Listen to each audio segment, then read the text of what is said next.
যে সমস্ত মেয়েদের মধ্যে এই তিনটি আলামত আছে তাদের সংসার টিকবে না। 1 বছর, 2 বছর বা 5 বছর পর হলেও তাদের সংসার ভাঙবে। আপনার স্বামীর সাথে আপনি সংসার করতে পারবেন না। কোরআন হাদিস থেকে দলিল নিয়েই এই কথা বলছি। এমনকি রাসূলুল্লাহ সাল্লাল্লাহু আলাইহি ওয়াসাল্লাম এই নারীদের কখনোই উম্মত বলে পরিচয় দেবে না এবং শাফায়াত করবে না। তাই অবশ্যই এই বিষয়ে জানতে হবে। প্রিয় দর্শক, আপনি যদি কোরআনকে বিশ্বাস করেন অবশ্যই আলহামদুলিল্লাহ কমেন্ট করবেন এবং ভিডিওটি সম্পূর্ণ দেখার অনুরোধ করলাম। কারণ এই তিনটি ভুল হলো হামেশাই মেয়েরা করে থাকে। আল্লাহ তাআলা বলেছেন পুরুষদেরকে শক্তি দিয়েছে বেশি, এরা মেয়েদের থেকে একটু বেশি আত্মমর্যাদাশীল হয়, মেয়েদের থেকে শক্তি সামর্থ্য একটু বেশি থাকে। সেই জায়গা থেকে যদি কোনো মেয়ে ভুল ক্রমেও এই তিনটি ভুলের মধ্যে পড়ে যায় তার সংসার কিন্তু টিকবে না।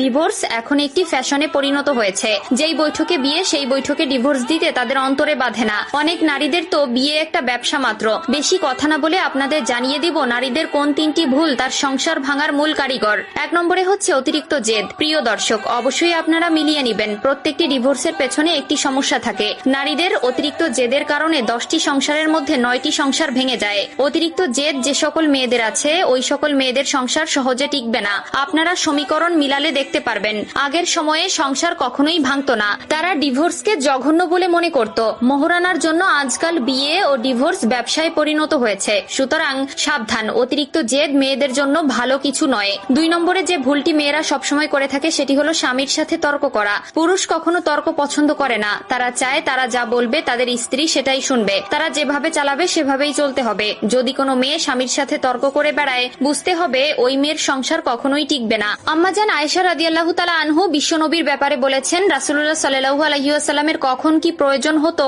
সেটা তিনি বলার আগেই আমি বুঝে নিতাম। সুবহানাল্লাহ। স্ত্রীদের হতে হবে নমনীয়, ভদ্র এবং লাজুক প্রকৃতির। কিন্তু এখনকার মেয়েরা স্বামীকে স্বামী বলে মূল্যায়ন তো করেই না, বরং নিজেকে সত্য প্রমাণিত করতে স্বামীর সঙ্গে তর্কে জড়িয়ে যায় এবং একসময় সেই তর্ক বিবাহ বিচ্ছেদ পর্যন্ত ঘটাতে পারে। 3 নম্বর বিষয়টি সামাজিক পর্যায়ের। আপনারা সকলেই জানেন 3 নম্বর কারণটি হলো বাবার বাড়ির কুপরামর্শ।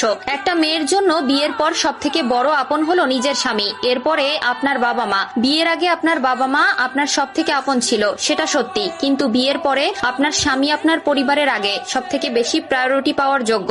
এজন্য বাবা মায়ের কথা শুনে আপনি যদি আপনার সংসারে স্বামীর সাথে দুর্ব্যবহার করেন আপনার সংসার টিকবে না। হযরত আসিয়া রাদিয়াল্লাহু তাআলা আনহু ফিরাউনের ঘরে সংসার করেছেন, আজীবন তার সাথে থেকেছেন, তাকে ছেড়ে যায়নি। ফিরাউনের থেকে আপনার স্বামী তো খারাপ হয়ে যায়নি। সুতরাং আমাদের প্রত্যেক মা বোনদেরকে আসিয়া রাদিয়াল্লাহু তাআলা আনহুর মতো ধৈর্যশীল হওয়ার তৌফিক দিক। প্রিয় মা ও বোনেরা, অবশ্যই আপনাদের ভেতরে এই 3টি লক্ষণ থাকলে সেটা আজ থেকে ত্যাগ করার চেষ্টা করুন এবং পরিপূর্ণভাবে ত্যাগ করে ফেলুন। আমিন।